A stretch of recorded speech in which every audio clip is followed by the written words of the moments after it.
شکر نعمت کے تعلق سے زرمینہ آپ سے میں یہ کہوں گی کہ شکر نعمت کی اہمیت قرآن مجید فرقان حمید کی روشنی میں، احادیث مبارکہ کی روشنی میں بیان فرمائیے گا۔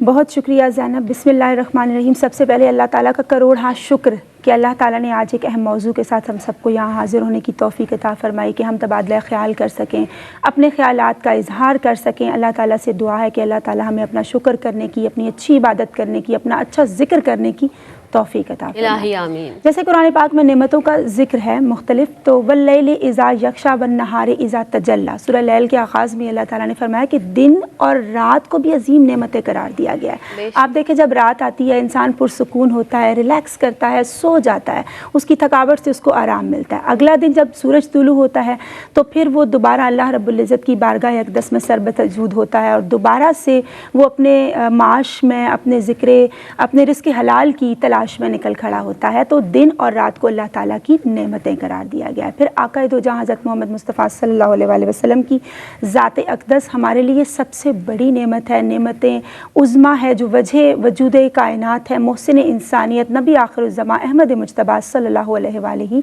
وسلم ہے۔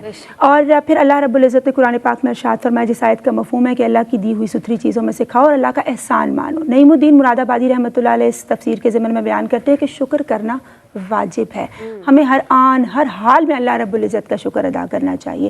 ہم اپنے ارد گرد کی چیزوں پہ نگاہ ڈالیں تو ہمیں کتنی ساری نعمتیں اللہ تعالیٰ نے عطا فرمائی ہیں۔ اور زینب ہمیں دیکھیں، ہم اپنی شخصیت پہ نگاہ ڈالیں، اللہ تعالیٰ نے ہمیں اشرف المخلوق بنایا ہے، ہمیں حواس خمسہ عطا فرمائے ہیں، ہمیں دیکھنے کی قوت عطا فرمائی ہے، سننے کی قوت عطا فرمائی، اور اللہ تعالیٰ نے خود قرآن مجید میں ارشاد فرمایا کہ ہم نے تم کو اچھا دل عطا فرمایا، قوت سماعت اور بصارت سے نوازا، اور کم لوگ ہیں جو اللہ کا شکر ادا کرتے ہیں، یعنی قلیلا ما تشکرون۔ اور پھر فرمایا گیا وَلِتُكَبِّرُوا اللَّهَ عَلَىٰ مَا هَدَاكُمْ وَلَعَلَّكُمْ تَشْكُرُونَ کہ اللہ تعالیٰ نے تمہیں ہدایت کی نعمت عطا فرمائی، ہمیں ایمان سے مزین فرمایا، مسلمان بنایا، تو تم اللہ تعالیٰ کی کبریائی بیان کیا کرو، یعنی ہم اللہ تعالیٰ کا اس پہ شکر ادا کریں۔ کیونکہ شیطان نے ٹارگٹ کیا تھا نا کہ میں آپ کے جو چند شکر ادا کرنے والے لوگ ہیں میں انہی کو ٹارگٹ کروں گا اور وہ تمہارا شکر ادا، آپ کا شکر ادا نہیں کریں گے۔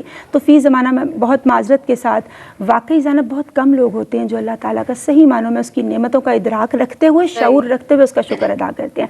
پھر اللہ رب العزت نے حکیم لقمان رحمۃ اللہ علیہ کے حوالے سے فرمایا کہ ہم نے ان کو حکمت عطا فرمائی اور ان کو کہا کہ اللہ تعالیٰ کا شکر ادا کریں، یعنی اللہ تعالیٰ نے نعمت ظاہرہ کا بھی ذکر فرمایا ہے زینب قرآن پاک میں، اور نعمت باطنہ کا بھی ذکر فرمایا کہ صرف ظاہری طور پہ اکتفا نہ کرو، لامتناہی سلسلہ ہے، نعمت در نعمت ہمیں نظر آتی ہے۔ ہم چھوٹی سی مثال دوں ماہ رمضان المبارک کی، بلکہ ایک بہت بڑی مثال ہے، ماہ مقدس ہے، اس کے اندر قرآن پاک اللہ تعالیٰ نے نازل فرمایا، ہم جب قرآن پاک کی تلاوت کرتے ہیں تو کتنی فضیلتیں، کتنے فضائل سے ہم آراستہ ہو جاتے ہیں۔ پھر اس کے اندر طاق آتے ہیں، شب قدر ہے، سحر و افطار کے اوقات ہیں، تو نعمت در نعمت ہمیں نظر آتی ہے۔ پھر اللہ رب العزت نے انہ کان عبدن شکور کہا گیا حضرت نوح علیہ السلام کو کہ جب وہ کھانا کھاتے تو اللہ تعالیٰ کا شکر ادا کرتے، پانی پیتے تو اللہ تعالیٰ کی حمد بیان کرتے، اور جب وہ سواری پر سوار ہوتے تو اللہ تعالیٰ کا شکر ادا کرتے۔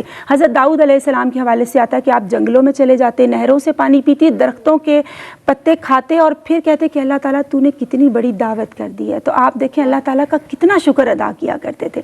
حضرت انس رضی اللہ تعالیٰ عنہ سے مروی ہے کہ آقا دو جہاں صلی اللہ علیہ وآلہ وسلم نے فرمایا کہ اللہ تعالیٰ جب کسی کو ایک نعمت عطا کرتا ہے وہ اس کا دل سے شکر گزار ہوتا ہے تو اللہ تعالیٰ اسے افضل نعمت اس کو عطا فرما دیتا ہے۔ اور جیسے لائن شکرتم لازیدنکم کہ تم میرا شکر ادا کرو تو میں تمہاری نعمتوں میں اضافہ کروں گا۔ حضرت داؤد علیہ السلام نے جب غور کیا تو انہوں نے کیا خوبصورت بات ارشاد فرمائی کہ اے اللہ تعالیٰ میں تیرا شکر کس زبان سے ادا کروں کہ زبان بھی تو تیری ہی عطا کردہ ہے۔ تو اللہ تعالیٰ نے فرمایا کہ یہ جو تمہارا عجز ہے کہ اللہ کا شکر ادا ہو ہی نہیں سکتا، یہی تمہارا شکر ہے۔ تو اللہ تعالیٰ ہمیں شکر ادا کرنے کی سعادت اور توفیق عطا فرمائے۔